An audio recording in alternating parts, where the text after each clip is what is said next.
Masih ada yang main-main, yang gigit saya sendiri. Lewat cara saya, bisa lewat KPK, bisa lewat Polri, bisa lewat kejaksaan, akan saya bisikin aja. Di sana ada yang main-main. Dalam rangka itu kita harus juga memberantas korupsi. Korupsi adalah penyakit yang akan menghambat kita. Guys, suaminya Sandra Dewi itu katanya disinyalir dapat 20 tahun penjara ya, dan denda 1 miliar. Menurut kalian worth it nggak sih dengan dia sudah membuat kerugian negara yang begitu besar, triliunan ya, walaupun tidak dipegang sendiri atau tidak dimakan sendiri, namun dialah salah satu dari ujung tombak dari ininya ya, apa namanya, korupsi tersebut gitu loh. Nah, kalau menurut saya nih, apa sih kok cuman segitu gitu loh? Harusnya lebih berat lagi loh. Masa 1 miliar? 1 miliar itu anggap seperti 100.000 buat dia. Paham? Atau 1 juta lah buat dia gitu loh. Ya ampun, gak ada apa-apanya kali 1 miliar dibandingkan dia bertahun-tahun mengeruk uang negara gitu tanpa kita tahu. Hey, para penegak hukum, seharusnya undang-undang kalian itu diperbaharui semuanya. Harusnya orang yang melakukan korupsi itu dimiskinkan. Jangan cuma segitu, belum lagi potongan-potongan penjara nanti, potongan-potongan tahanan dan sebagainya. Delalah paling cuma 5 tahun dari 20 tahun itu. Kalau 1 miliar mah merem dong. Coba, secara istrinya aja sebagai seorang artis yang punya endorsement banyak, dia juga punya banyak duit dan sebagainya dari hasil pemberian selama jadi istri dan sebagainya. Iya dong, 1 miliar mah aduh, jual tas Hermenya aja udah ketutup kali gitu loh. Nah ini loh salah satunya nih, harusnya kalian penegak hukum jangan kong kali kong ya. Yuk tegakkan dan miskinkan orang-orang yang korupsi itu. Setuju gak kalian? Mudah-mudahan setuju sama saya ya. Kayaknya enak banget ya orang korupsi. Kita susah-susah cari duit kemana-mana, dia enak-enakan dapat duit dan menikmati semua fasilitas, private jet, barang-barang branded. Kok sirik? Gak sirik, tapi ini sebagai pengingat kita bahwa apa yang kita kerjakan itu harus halal.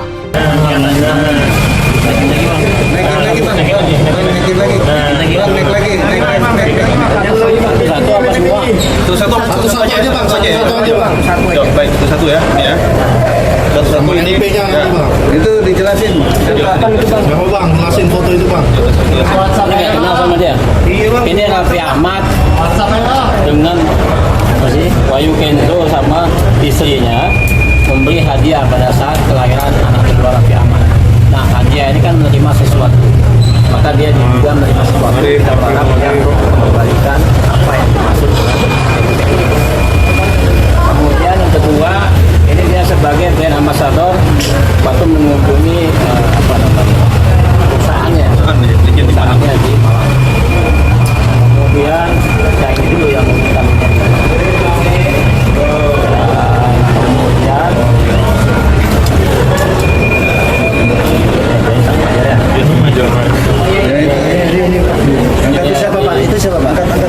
Ini Haji Faisal ya. Beliau menerima 400 juta rupiah dari lelang buku yang didapatkan dari Bayu Walter saat ini sebagai tersangka di Polres Malang. Kemudian ini Gus Miftah yang menjual lelang belangkonnya 900 juta yang sudah diakui oleh Gus Miftah sendiri.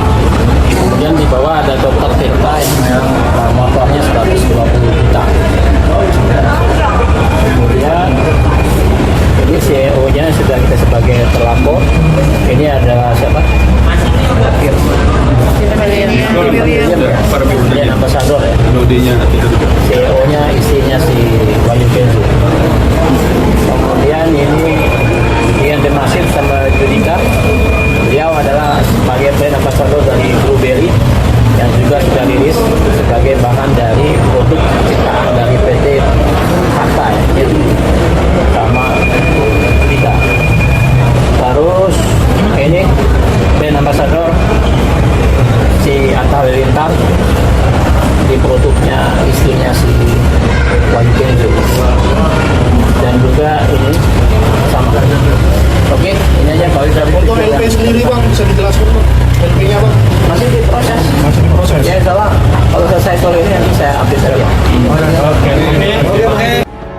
271 triliun. Adik-adik mahasiswa yang suka demo, tuh di demo dong. 271 triliun telah dikorupsi, guys. Bapak DPR, Ibu DPR, gimana tuh korupsi uang rakyat 271 triliun? Makanya undang-undang perampasan aset cepat disahkan dong, biar rakyat sejahtera. Dan juga adik-adik mahasiswa yang suka demo, tuh di demo dong. Katanya untuk kepentingan rakyat. Itu uang rakyat 271 triliun dikorupsi, ditangkap aja itu. Cepat mahasiswa ditangkap, ye.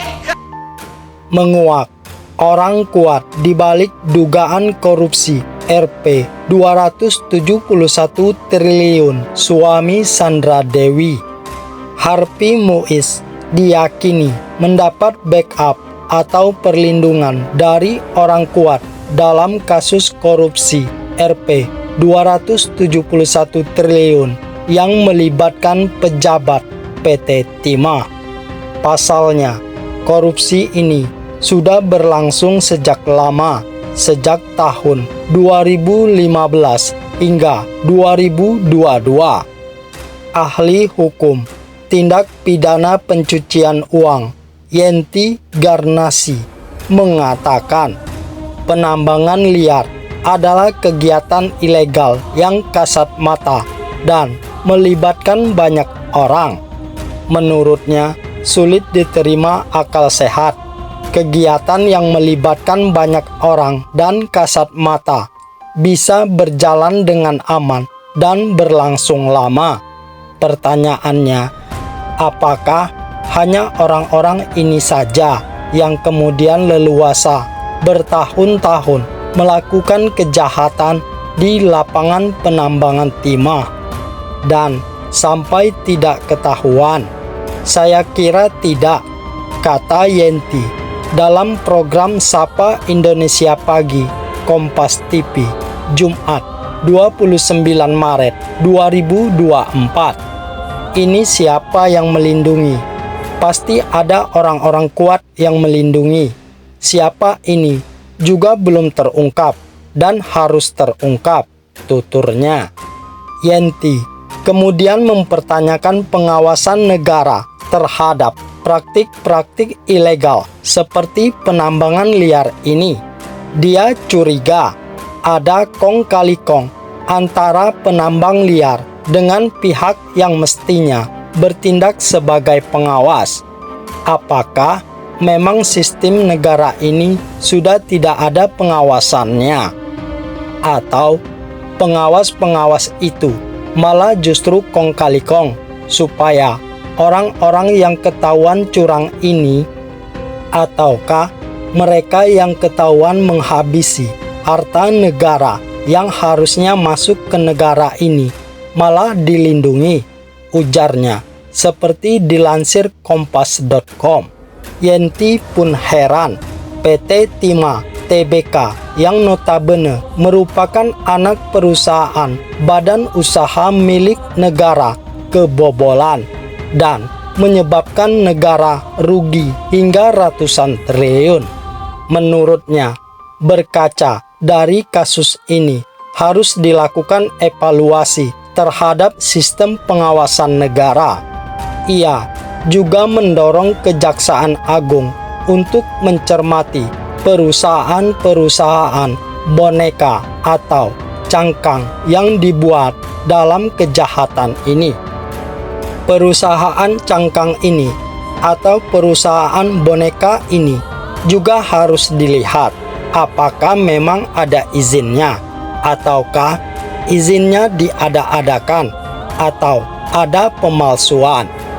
Pemalsuan itu bisa saja memang ada tapi dipalsukan, punya orang terus diakui, atau memang tidak ada kemudian dipalsukan, kata Yenti. Sebetulnya apapun modusnya harus dibongkar oleh Kejaksaan Agung. PT yang cangkang-cangkang ini kan, ini pasti ada pemalsuannya kan, karena masuk ke PT-PT ini.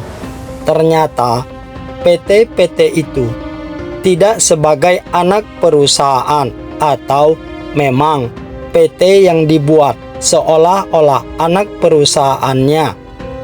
Artinya itu PT-PT boneka. Lanjutnya,